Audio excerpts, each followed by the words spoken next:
cerita-cerita sing gampang-gampang wis. Nah sampean kepengen paham ilmu swarga kok ora rasane. Kok angel lu menerang. Pokoke ning swarga iku kepenak napa? Kepenak. Saya sama nak terang lagi swarga niku wis pokoke swarga. Ora usah bayang nang swarga. Dimulai saat niki. Ya nak ya khisimun ngaten wae kan apa? Ketika terjadi kiamat itu tak khuduhum wahum khisimun. Jadi manusia itu takdir itu senang tukaran. Karena tadi sengketa yang mari tukaran, pendapat baik yang masih nyari yang terbaik, sama-sama kebenaran nyari yang paling benar. Karena manusia itu dari awal kurang penggawean. Jadi barang apik cek diperdebatno dengan yang luwih napa? Apik. Sehingga bayangane pangeran niku soben nak kiamat kapan saja terjadi ku wong lagi sibuk para padu, lagi sibuk gegeran. Wis iku mesti. Karena tadi manusa niku mun watak dasare niku konflik. Ya tadi misalnya pengurus masjid bahkan mungkin organisasi-organisasi perdamaian itu pas rapat ya tukaran. Padahal organisasi ini perdamaian. Ya tapi pas rapat lalu solusinya apa? Solusinya begini sih, tok debat gini. Padahal napa? Organisasi napa? Perdamaian. Tapi ya tetap tukaran. Asal cek manusia itu tukaran. Uniknya lagi manusia itu kalau ingin damai juga harus punya alat untuk tukaran. Nah orang ya tidak. Lalu kalau nanti ngaji kitab dalam salah satu kitab ada makalah gini. Idza arad ta'asulha fasta'id dalil harbi. Kalau kamu ingin damai, maka siapkan alat perang sebanyak mungkin. Karena logikanya gini ya, kalau misalnya ada bajingan atau penjahat, dia punya bom, punya pedang, terus kamu sebagai orang soleh tidak punya apa-apa, bisa nggak bergening perdamaian? Kan nggak bisa.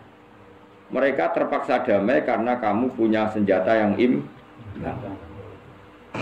Jadi kalau musuh kamu punya nuklir terus kayak gak punya apa-apa, ayo damai wae. Kono kan rugi damai. Wong tak bom kena kok damai barang kan gitu. Makanya kamu harus punya senjata yang imbang.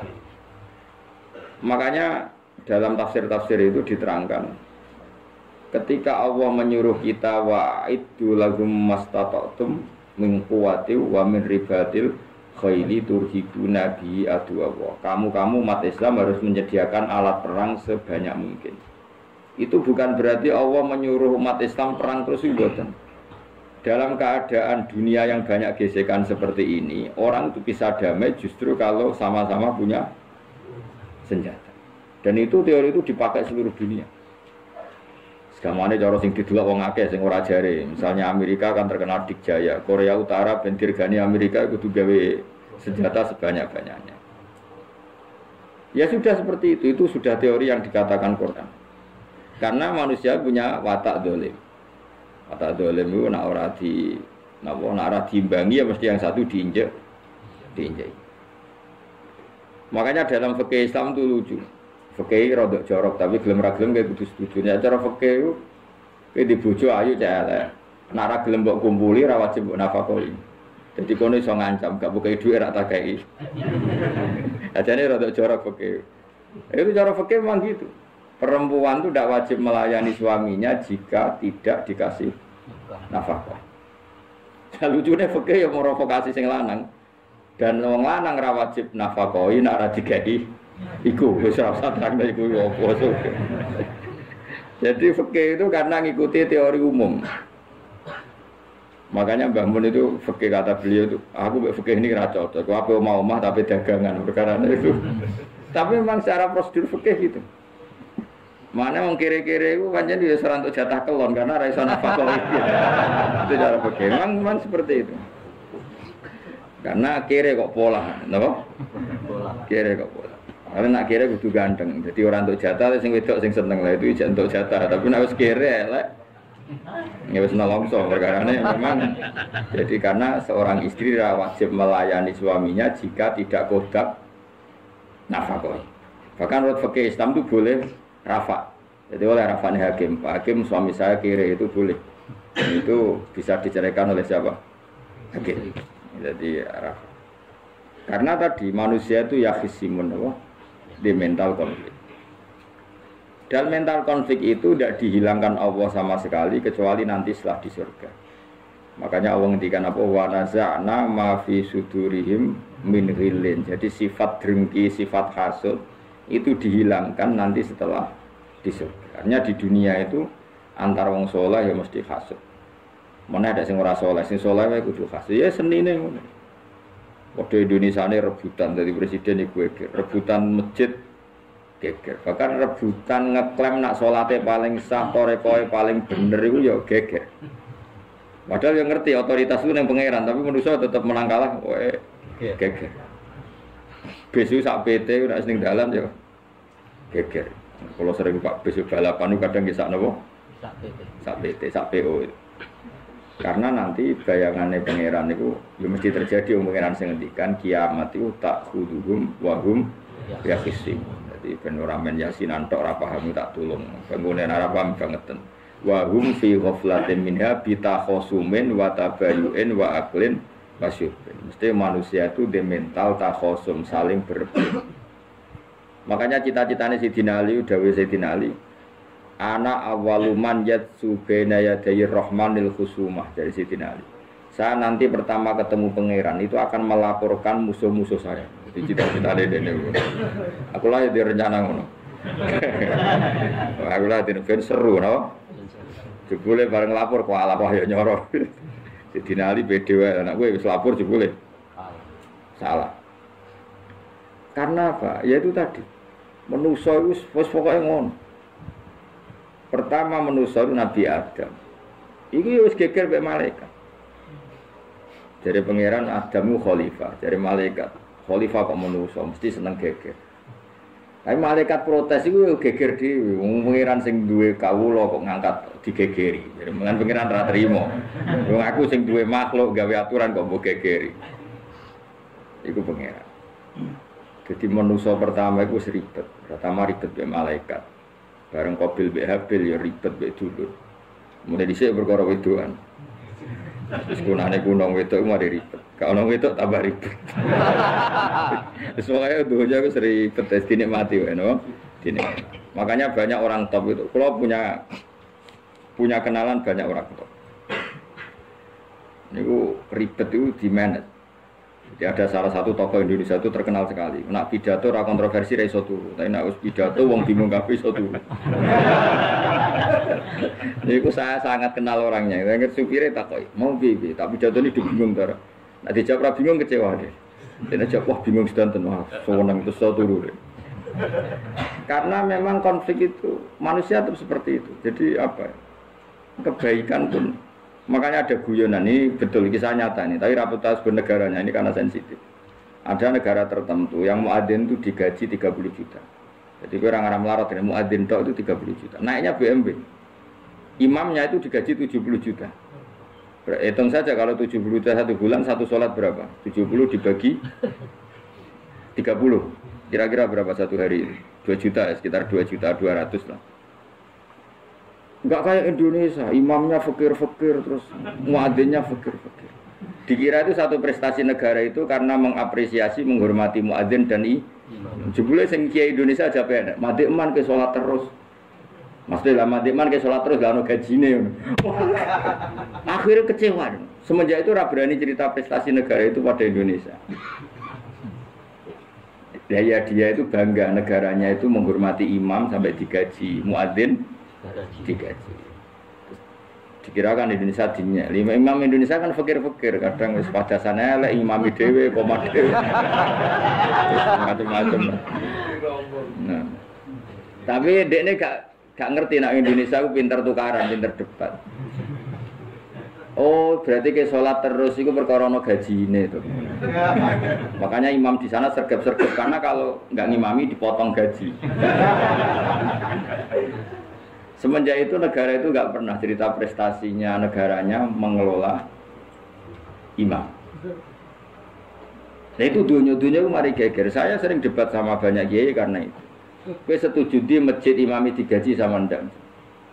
Misalnya saya partai ikhlas, setuju ndak biar imami itu ikhlas. Ada yang partai realistis, mereka kan punya keluarga harus dibaji dong, kalau enggak kasihan. Partai realistis versus partai ikhlas. Menang mana coba? Menurut hukumnya Allah mungkin menang ikhlas, tapi partai realistis, mosok wong kok ngimami tok ra entuk gaji. Artinya apa? Dalam kebenaran saja bisa diperdebatkan, apalagi barang bener mbek batil. Karena manusia itu punya mental wahum ya fisik. Ya sudah seperti itu. Makanya nanti benar-benar gak ada konflik itu di akhir. Mana akhir imam gak bangga. Surga imami puasanya hebat, nih boleh mergo digaji. Nanti man ke sholat terus ngono gaji ini. Hanya sholatnya orang Indonesia itu luar biasa. Imam-imam Indonesia tanpa gaji kok. Ya resikonya kadang mutung, itu kan gak masalah. Tapi ya gak masalah lah. Tapi tetap ikhlas dibangun, no? Gaji. Karena kalau nu bingung saya, hafid mulai digaji, ustadz digaji, kalau bingung bercerita koi, wah berkali-kali. Beberapa pemprov kan ingin mengapresiasi hafid dapat insentif terus ustadz. Wah bercerita koi, jenengan termasuk yang setuju apa enggak? Muni setuju, kok didik uang kedonyan. Muni ras setuju hafid betul duit kok ora oleh. Aku mending ini, wong alim ra iso mikir dunya, mending itu yang tanya itu kadang gubernurnya tanya saya, bupatinya tanya saya, Gus di daerah mana-mana itu ustadz, guru madrasah itu dapat insentif. Terus jenengan Rembang setuju apa enggak? Aku jawab yo ngelatih ustadz seneng duit yo ora apik. Nentang ustadz untuk rezeki ku yo ora apik. Ustadz fakir yo akeh tenan. Nah, kalau kan wong keramat gak mati masalah cara orang untuk gaji. Tapi kan tidak semua orang keramat. Kalau wong keramat untuk gaji tetap gagal. Tapi rata-rata ustaz kan tidak keramat. Gak keramat, bujune cerewet. Saya kumpul mertua. Ndak kalau sampean misalnya jadi ndak ini cerita Wakil Simun. Seman setuju enggak kalau ada hafid itu dapat insentif? Ayo ngaco. Setuju ora? Loh kok setuju kabeh. Terus kowe senang hafid itu di mental materialistik.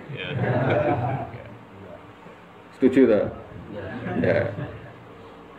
Terus kita setuju hafid radhi duit.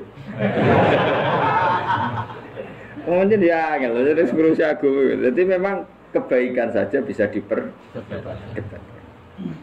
Makanya dulu kalau ulama, makanya ijtihad itu penting. Ulama dulu itu kalau gejolak-gejolakan itu dalam hal yang tidak mujma'alah ya, tentu dalam hal yang tidak apa mujma'alah. Itu gejolak-gejolakannya itu nggak pernah selesai.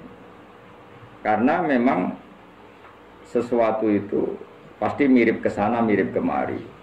Makanya disebut ra'yuna shawabun yahtamilul khata' wa ra'yuka khata'un yahtamilus shawab. Pendapat saya itu taruhannya benar dulu tapi ya mungkin salah, tapi pendapat Anda salah tapi mungkin benar. Karena mirip-mirip. Misalnya zaman sahabat itu sudah jadi perdebatan gini. Setelah Mekah ditaklukkan Rasulullah dan setelah Rasulullah wafat dan Islam sangat-sangat kuasa, bukan sekedar kuasa lagi, sangat kuasa. Paling enggak menguasai Mekah Medina. Itu perdebatannya gini. Kita keluar Medina apa enggak? Sebagian sahabat enggak, kita di Medina, ini ardu Rasulillah, ini muhajaru Rasulillah, tempat yang dipakai hijrah Nabi. Kita keluar dari Mekah enggak usah. Sholat di Mekah itu fadilahnya sebagaimana 1000 sholat. Wah, debat gitu. Yang separuh enggak. Nguyai segoro itu apik tau. Mekah Medina sekarang sudah jadi negara Islam, tapi banyak bumi lain yang belum ada Islam. Menyebarkan Islam itu penting, enggak penting. Efeknya meninggalkan Mekah Medina. Hanya separuh sahabat yang meninggalkan Mekah Medina. Mimbainihim itu orang-orang keren, Kak Sayyidina Ali. Sayyidina Ali akhirnya asalkan Al-Kufah. Dia hidup di mana? Kufah. Abu Darda hidup di Syam. Salman Al-Farisi hidup di Palestina. Karena dia milih pendapat kok nguyai segoro, sehingga sampai harus ditinggal. Akhirnya menyebarkan Islam kemana-mana. Termasuk barokahnya mazhab itu ada yang ke Cina, terus terdampar di Selat Malaka, terus ada yang ke Aceh. Makanya banyak yang berpendapat Islam masuk Indonesia ya era apa sahabat. Tapi kalau ditanya bagaimana hukumnya meninggalkan Mekah Medina, ya buruk. Negara sebaik itu kok ditinggalkan. Tapi bagaimana hukumnya membiarkan bumi lain tanpa dai, ya buruk. Terus dia jawab mungkin. Jadi dalam kebaikan saja ada perdebatan. Kayak gue yang misalnya, dia hukumnya dolan mbek kanca traktir ya apik. Piye hukume nraktir kanca nganggo jatah belanjane bojo. Akhirnya jare wong lanang-lanang yo ono dhewe wis ono jatah bojo to jatah Karena duitmu cukup, nak ora. Ya itu udah semua manusia itu wahum yakhisimun. Makanya sampean kalau beda pendapat itu sing biasa wae. Coba wong saiki beda pendapat geger. Beda pendapat itu sudah fitrah. Enggak mungkin lah. Kita ada beda pendapat itu tidak mungkin. Di kampung-kampung kalau ada masjid speaker di mana-mana, saya sering ditanya. Wadah yang bagus. Kandani nak adzan juga banter-banter, mengerameni tonggo. Nak niat sholat ora usah adzan nek teko. Sing sitok. Sing sitok, yo ora kudu banter ben siar. Sing sitok. Mau sedemen dipisoi tok, mergo sing ora seneng malah mau misoi tok. Sing wis seneng tanpa adzan pun yo tanpa adzan rame-rame. Maksudnya wis salat ke milih ndi. Dulu tuh perdebatannya gitu. Abu Bakar nak wiridan ning masjid wirih banget. Selirih-lirihnya. Umar nak wiridan biar. Tapi ranggusan sistem. Tapi banter. Tapi sengramain lah, intinya sengramain. Ketika Abu Bakar ditanya Rasulullah, ya Abu Bakrin, kenapa kamu melirihkan suara? Jadi saya itu malu sama Allah. Dia itu zat maha mendengar. Jadi saya mengeraskan suara itu malu. Kayak pangeran butuh suara keras saya. Umar ditanya, kenapa kamu terlalu keras? Jadi Umar jawabannya sederhana, betul-betul ngantuk. Makanya nggak ada satupun ulama yang mengatakan Umar itu Abdullah min Abi Bakar. Mungkin jawabannya yuk kadang sederhana banget. Malahnya ijma' ahli sunnah itu Abu Bakar Abdullah min Umar. Kalau nak jual jawabannya kok sederhana ngantuk. Padahal jawabannya Abu Bakar, kalau nu izin kalian pangeran yang maha pendengar kok banter-banter. Rasulullah dalam banyak hal ya gitu, ketika banyak masalah itu sahabat dongo banter-banter. Nabi duka, innakum latatuna as-somma. Kamu tidak berdoa sama zat sing budak. Maka kamu enggak usah banter-banter. Jadi andaikan ada istighosah pakai sound system banter-banter itu ya perlu dipertanyakan. Yang pengiran wis krungu gegere ngono lho. Tapi misalnya mazhab itu kamu pakai, terus ada pertanyaan, dangdutan saja banter, kenapa kalimat thayyibah tidak boleh banter? Masalah mana? Ya asal ijek dunia itu masalah. Kemilah dia, ini cerita saja. Kalau manusia itu istighosah jaluk tulung sama pangeran kan? Pangeran sudah dengar tapasan sistem apa enggak? Kenapa banter-banter?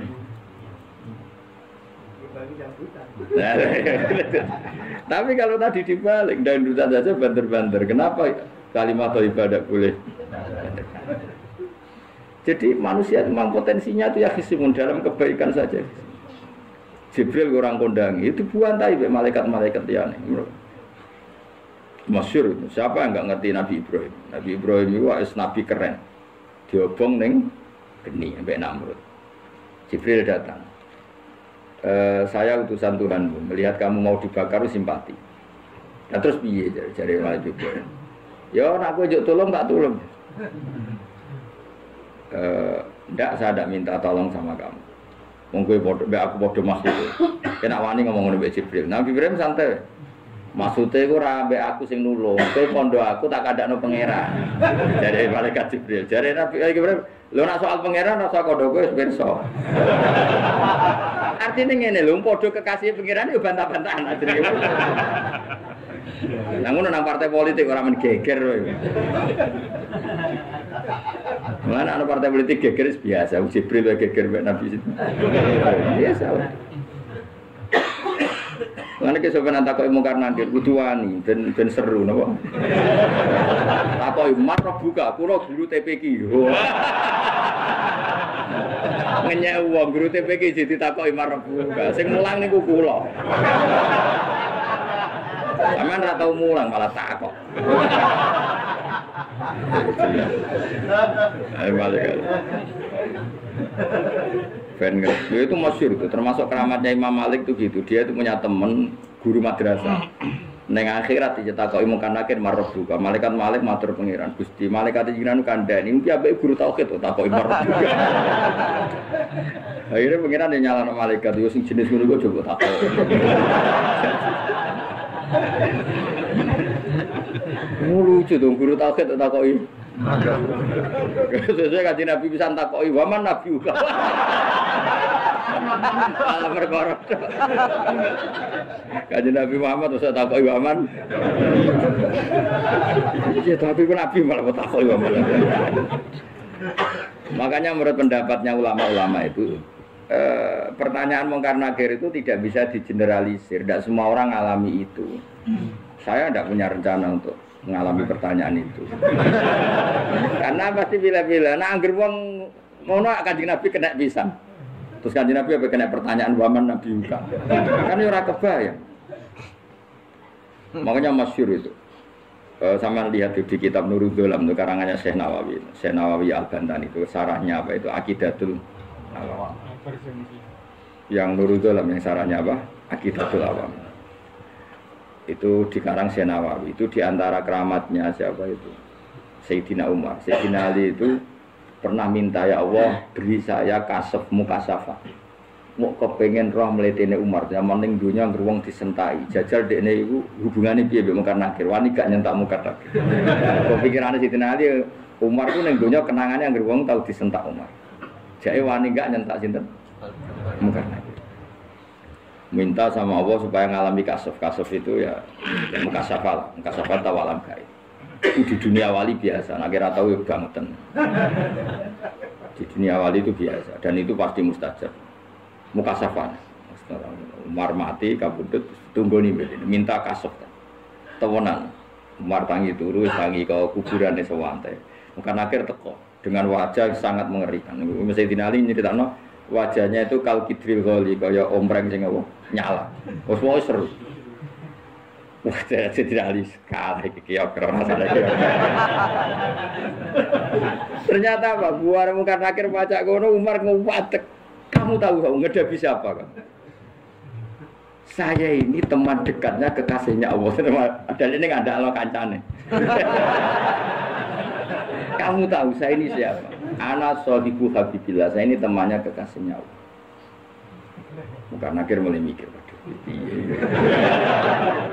Kurang nyentak wes disentak. Ini bisa kamu pakai nanti. Kira aku, wah aku biasa gue jalalan ngalor itu. Boleh cari muka anak, ayo jajal wocok. Ya repot. Siapa ya? Kan gue wocok, orang kon wocok. Kan mau gue wocok. Akhirnya karena akhirnya nangis nih pengiran. Nangis Gusti selama ini saya biasa nyentak, kenapa sekarang malah dibentak? Kata Allah, ya sik sopan sithik iku semenjak iku mungkar nakir itu punya aturan. Ya ngene aturane, aja prosedur nemen-nemen wae nek ketemu kekasihku aja garang nemen-nemen. Semenjak itu sudah tidak segarang itu. Sayyidina Ali intinya terus, oh ternyata konsisten. Maksudnya Umar itu di akhirat pun masih main sentak. Ya bagus lah konsisten maksudnya apa? Karena tadi manusia itu punya mental wahum yakin. Itu enggak bisa enggak. Sudah di perdebatan kebaikan. Makanya rapat keluarga apa? Masih niate silaturahim tetap dolan ning dulur niate silaturahim bareng dulure rapati perhatian. Dolan ning ado-ado rapati rahab. Geremeng, padahal niatnya silaturahmi. Itu ada organisasi perdamaian. Kira-kira di internalnya banyak konflik ya? Banyak. Padahal jenenge organisasi perdamaian. Coba itu bom-bom dari Amerika atau mana itu kalau ngebom negara tertentu kan karena negara ini apartheid atau apa. Tapi untuk damai juga melewati apa? Bom dulu. Untuk memaksa satu negara agak perang ya dipaksa dengan alat perang. Coba Indonesia dijajah Jepang itu mau pulang karena dipaksa sekutu. Jadi untuk damai saja dipaksa dengan alat perang. Itu dunia. Betapa ada idealnya dunia. Untuk damai saja harus perang. Makanya idza aradta sulhan fasta'id dalil haqq. Kalau kamu ingin damai pun harus menyediakan alat perang. Karena kalau yang punya apa-apa pasti diinjak-injak. Ya sudah seperti itu. Ini dunia. Semuanya enggak pernah sempurna. Apa damai harus perang, harus paling tidak punya alat. Karena mentalnya manusia itu wahum yakhishun. Sampai pas kiamat itu cek wahum yakhishun. Makanya ya sudah seperti itu. Tapi nanti insya Allah barokah kesolehan itu perdebatannya dalam kesolehan kayak yang dialami malaikat Jibril dan Nabi Sinten Ibrahim. Malaikat Jibril empati ya karena kekasihnya Allah dibakar. Ibrahim merasa dekat sama Allah, gak perlu perantara Nabi siapa? Malaikat siapa? Jibril. Itu bagus ya, perdebatan dua orang soleh. Banyak lah. Rasulullah dengan Jibril ya sering kadang-kadang debat, tapi perdebatan orang-orang soleh itu memang luar biasa. Coba debat di Indonesia bagi negara sebelah sisi itu, wah negara kami imam masjid itu digaji gini-gini. Niatnya pokrol juga jadi ke Indonesia. Madekman ke sholat terus dan gaji ini. Akhirnya kan, ya malu tuh. Ternyata sholatnya terus itu karena apa? Gaji. Orang Indonesia tetap sholat tanpa gaji, tapi gerbangnya jalan terus. Loh iya, saya sebagai kiai itu sering bingung kalau ditanya gitu. Saya sering kenal bupati, gubernur. Kalau sering tanya, saya itu ingin mengkhidmati agama di Jawa Tengah atau Jawa Timur, ingin ngasih insentif sama guru Madin. Saya sebagai kiai kan juga bingung, mau disetuju didik uang material, mau nira setuju, mosok ustaz tapi untuk rezeki kok ditentang. Nah gue jenis setuju apa menolak? Ya Mustafa yang khusus yang setuju. Terus bosan dia nabi melarat.